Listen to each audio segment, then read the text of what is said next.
سید الساجدین سیدنا امام زین العابدین علیہ السلام کا یوم ولادت آپ کو اور آپ کے اس پروگرام کی وساطت سے جہاں جہاں ہماری آواز پہنچ رہی ہے تمام جن و انس کو بہت بہت مبارک ہو۔ چہ جائے کہ آج خوشی کا موقع ہے، لیکن کچھ ہستیاں ایسی ہیں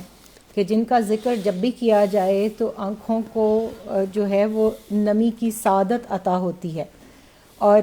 6 لوگ کائنات میں جن کا گریہ تاریخ نے محفوظ کیا، ان میں سیدنا نوح علیہ السلام، سیدنا آدم علیہ السلام، سیدنا یحییٰ علیہ السلام، سیدنا یعقوب علیہ السلام اور سیدات النساء سیدہ فاطمہ الزہرا سلام اللہ علیہا، اور ان کے بعد سیدنا امام زین العابدین علیہ السلام کی ذات پاک ہے۔ تو میں سمجھتی ہوں کہ اہل محبت جب بھی اپنے امام کا، ائمہ اہل بیت اطہار میں سے اس امام چہارم کا تذکرہ کریں، چاہے خوشی کا موقع ہو یا ان کی شہادت کا موقع ہو، تو وہ اپنے اشکوں کے جو نذرانے ہیں وہ ضرور پیش کرتے ہیں۔ اعلیٰ حضرت نے ایک بہت ہی خوبصورت نعت کا شعر جو ہے قصیدہ نور میں لکھا، اور میں نے جسارت کی اس پر تضمین لکھنے کی، بات اسی سے شروع کروں گی۔ آپ کی شہزادیاں اور شاہزادے نور کے، فاطمہ زہرا کا ہے ہر ایک بچہ نور کا، ہیں علی ابن ابی طالب بھی تیرے نور سے، نور نے پھر خوب باندھا سر پہ صحرا نور کا، اور اے حسن ابن علی تیرا سراپا نور کا، اے حسین ابن علی تیرا سراپا نور کا، اور ہیں علی اکبر علی اوسط سراپا نور کے، اور قاسم بن حسن تیرا سراپا نور کا، اور اے علی اصغر تیرا ننھا سراپا نور کا، اور مہدی بن حسن ہے آنے والا نور کا، تیری نسل پاک میں ہے بچہ بچہ نور کا، تو ہے عین نور تیرا سب گھرانہ نور کا۔ پنجاب میں ہم اکثر کہتے ہیں، مائیں ہمیں دعائیں دیتی ہیں کہ اللہ جوڑی رلائے، گھر میں ایک بیٹا پیدا ہو جائے تو پھر اس کے بعد بڑی بوڑھیاں اکثر بچیوں کو دعا دیتی ہیں۔ تو یہ وہ آج خوشی کا موقع ہے کہ جب امام علی مقام علیہ السلام سیدنا امام حسین علیہ السلام کے گھر اللہ نے جوڑی ملائی ہے۔ سیدنا علی اکبر علیہ السلام کے بعد سیدنا علی اوسط، جن کا نام علی ہے لیکن اپنی کثرت عبادت کی وجہ سے زین العابدین اور سید الساجدین جو ہے وہ آپ معروف ہیں، یہ آپ کے القابات ہیں۔ میرے دل میں آیا کہ یہ بھی دعا آپ سے کرواؤں کہ دعا کریں اللہ بیرسٹر سعد کو اولاد عطا فرمائے۔ آمین آمین۔ اللہ بیٹیوں کو اللہ بیٹا دے۔ جو لوگ بیٹوں کے لیے ترستے ہیں یا اولاد کے لیے ترستے ہیں، میں ہمیشہ یہ دعا کرتی ہوں ائمہ اہل بیت اطہار کی قربانیوں کے صدقے اور اس پورے خانوادے کے ایک ایک بچے کے صدقے اللہ تعالیٰ ان کو صالح اولاد اور بیٹے عطا فرمائے۔ آمین۔ سیدنا امام زین العابدین علیہ السلام کی شخصیت اتنی زیادہ جامع اور اتنی زیادہ صفات اور کمالات کی جو ہے حامل ہے کہ سمجھ نہیں آتی ان کی علم کی بات کی جائے، ان کے حلم کی بات کی جائے، ان کی سخاوت کی بات کی جائے، ان کی شجاعت کی بات کی جائے، ان کی خشیت الہیہ کی بات کی جائے، عشق رسول صلی اللہ علیہ وآلہ وسلم کی بات کی جائے، زہد و ورع کی بات کی جائے۔ تو میں نے آپ کے خطبہ جو آپ نے جمعہ کے وقت یزید کے سامنے دیا، میں اسی کا آخری جملہ لے کر جو ہے وہ 5 ان اوصاف سے متعلق بات کروں گی جو آپ نے اپنے بارے میں ارشاد فرمائے۔ آپ نے جب اپنا تعارف کروایا کہ کوئی جو جانتا ہے وہ تو جانتا ہے، جو نہیں جانتا وہ جان لے کہ ہم کون ہیں، اور آپ نے پھر اپنا نسب پہلے پورا بیان فرمایا، پھر اپنی نسبتیں بیان فرمائی، پھر جب آخر میں اپنے کمالات۔ اصل بات یہ تھی نا، یہ اس لیے تعارف کرایا کہ ان بدبختوں نے وہاں یہ مشہور کیا ہوا تھا کہ وہ غیر مسلم ہیں اور باغی ہیں جنہوں نے حکومت وقت کے بارے میں یہ بات کی ہے۔ ایک آدمی نے جب انہوں نے کہا کہ امام حسین علیہ السلام سجدے میں تھے تو ان کا سر قلم کیا گیا، جس طرح آج بھی بدبخت کہتے ہیں جی وہ وضو میں نہیں تھے، وہ فلاں نہیں تھے، کچھ کہتے ہیں پانی بہت تھا، کچھ کہتے ہیں پانی تھا ہی نہیں۔ اس طرح کی باتیں اہل بیت کا بوجھ جو ہے یہ اس طرح کی باتیں کرتے ہیں، اور وہ جو سجدہ تھا وہ تو ویسے ہی سر نے زمین پہ رکھ دیا تھا، وہ کوئی نفل پڑھنے کے لیے تھوڑا تھا، وہ فلاں تھا، اس طرح کی باتیں تو اس دور میں بھی یہ مشہور کیا ہوا تھا۔ بالکل اس کی تردید کرنے کے لیے تعارف کرایا کہ ہم کون ہیں، جانو۔ اور پھر تعارف اس لیے بھی ضروری تھا کہ یہ سن چکے تھے کہ ان کے دادا جان مولا کائنات شیر خدا کرم اللہ وجہ الکریم جب شہید ہوئے تو یہ آوازیں بھی بلند ہوئے کہ نعوذ باللہ کیا علی نماز بھی پڑھتے تھے۔ تو اس لیے ضروری تھا کہ جو لوگ موجود تھے، کیونکہ اس وقت میں یہ سوشل میڈیا یا میڈیا کا دور تو تھا نہیں، سینہ بسینہ یا محفل لوگوں کی باتیں دوسروں تک پہنچتی تھیں۔ میڈیا ہوتے ہوئے بھی آج اہل بیت اطہار کے بارے میں جو ہے ان کی شان کم کرنی، یزید کی شان بڑھانی، یزید کا خاندان جو ہے اس کو اہل بیت سے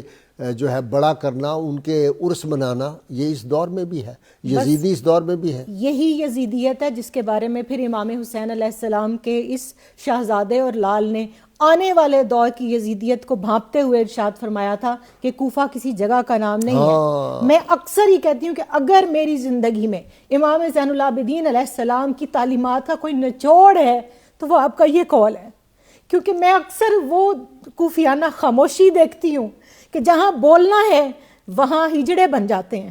وہاں پر یہ مخنث بن کر طالب دنیا، جو آپ نے ارشاد فرمایا تھا نا کہ عبادت 3 طرح کی، عابدین 3 طرح کے ہیں، ایک طالب دنیا ہے اور ان کی عبادت تاجروں کی عبادت ہے، دوسرا آپ نے ارشاد فرمایا کہ جنت کے لالچ میں کچھ عبادت وہ تاجروں کی عبادت ہے، اور جو دنیا ہے وہ تو ویسے ہی مخنث فرمایا اس کو، اور جو تیسرا فرمایا جو لوجہ اللہ، جو اللہ کے چہرے کے لیے، اس کی رضا کے لیے عبادت کرتے ہیں، وہ اصل میں عابدین کی عبادت ہے۔ چند لوگ ہیں اس دور میں بھی جو اہل بیت اطہار کی ناموس کی حفاظت کے لیے کھڑے ہیں، جن میں ہمارے سید شمس الدین مشہدی، شمس الرحمان مشہدی وہ ہیں، آپ ہیں، ناصر ہے، علامہ حمزہ ہے، اور یہ عاجز ہے، اور 5 فہد کاظمی تو بہت بڑا نام ہے، ناصر کا تو میں نے ذکر کر دیا۔ تو میں یہ سمجھتا ہوں کہ 20 سے 30 آدمی ہیں جو اخلاص کے ساتھ اس ملک میں اہل بیت کی بات کرتے ہیں، باقی ٹکے ملیں تو اہل بیت کی بات کر دی، ٹکے بند ہوں تو اہل بیت کو بھول جاتے ہیں، یا پھر جو ہے وہ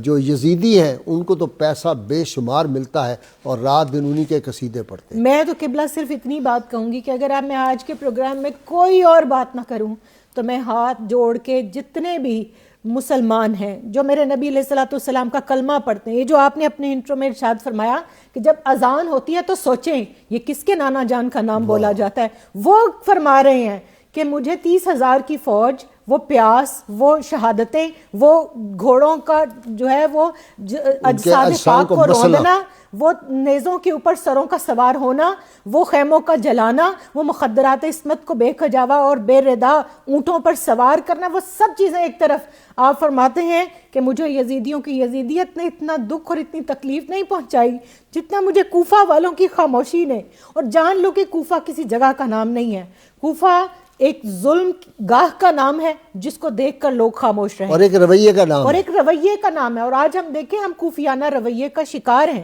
من حیث الامہ من حیث القوم، کیونکہ کبھی کھول کے دیکھیں غزہ کے اندر کیا حالات ہیں، ہم یہاں ٹھٹر رہے ہیں، ہم نے 20 کپڑے پہنے ہوئے ہیں، ہمارے پاس ہیٹر موجود ہیں، لیکن ان کے پاس جس شدت کی اس وقت سردی ہے اور نہ ان کے پاس شیلٹر ہے نہ ان کے پاس خوراک ہے، تو وہ جو کوفیانہ خاموشی کی بات آپ نے کی تھی نا، آج اس امت کو اس جمود سے نکلنے کی ضرورت ہے۔ آپ کا آخری جملہ جس کی طرف میں آنا چاہتی تھی، آپ نے فرمایا کون ہے، کوئی ہے جو بتائے کہ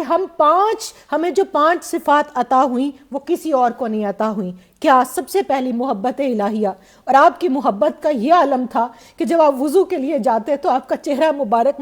جو ہے متغیر ہو جاتا، آپ کا بدن کانپنے لگتا، اور جب اہل خانہ پوچھتے ہیں کہ آپ کے اوپر یہ کیفیت کیوں طاری ہوتی ہے تو آپ ارشاد فرماتے جانتے نہیں کہ میں مالک ذوالجلال والاکرام کی بارگاہ میں جا رہا ہوں۔ پھر اس کے بعد دیکھیے حج کے لیے آپ جا رہے ہیں اور لوگوں نے کہا کہ حضرت تلبیہ کہیے، آپ نے فرمایا کہ اگر میں کہوں لبیک اللہم لبیک اور وہاں سے آواز آئے کہ لا لبیک تو میرے پاس کیا رہے گا؟ لوگوں نے مجبور کیا، جب آپ نے تلبیہ کہا آپ بے ہوش ہو گئے، جتنی دفعہ اٹھتے تھے کہتے تھے پھر بے ہوش ہو جاتے تھے۔ پھر دوسری چیز آپ نے ارشاد فرمائی محبت رسول صلی اللہ علیہ وسلم، اور قبلہ یہ اہل بیت، ائمہ اہل بیت اور یہ گھرانہ، پورا گھرانہ، ان سے محبت۔ پیر نصیر الدین نصیر نے بڑی خوبصورت بات کی تھی، انہوں نے کہا تھا ہر موج کا وجود سمندر کے ساتھ ہے،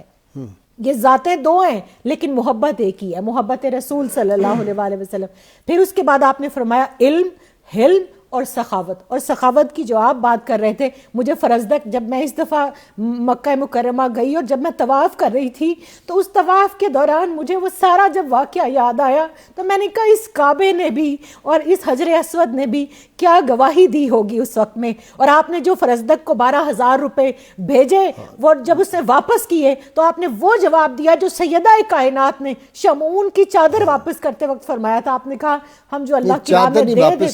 چادر نہیں واپس کی تھی، اس نے واپس دی. آپ نے جس کو پیسے دیے تھے، جس کو وہ آیا تھا ضرورت مند، تو اس نے کہا تھا کہ جی یہ بھی آپ کچھ لے لیں. حضرت سلمان فارسی رضی اللہ تعالیٰ عنہ نے فرمایا کہ بی بی کھانے کے لیے بچوں کے لیے بھی کچھ رکھ لے. اور وہ ایک روایت میں ہے کہ اس یہودی نے جب اسلام قبول کیا تو چادر بھی واپس کر دی تھی، تو آپ نے وہ کھانا واپس کر دیا سارا، اور آپ نے فرمایا ہم جو اللہ کی راہ میں دے دیتے ہیں ہم اس میں سے واپس نہیں لیتے.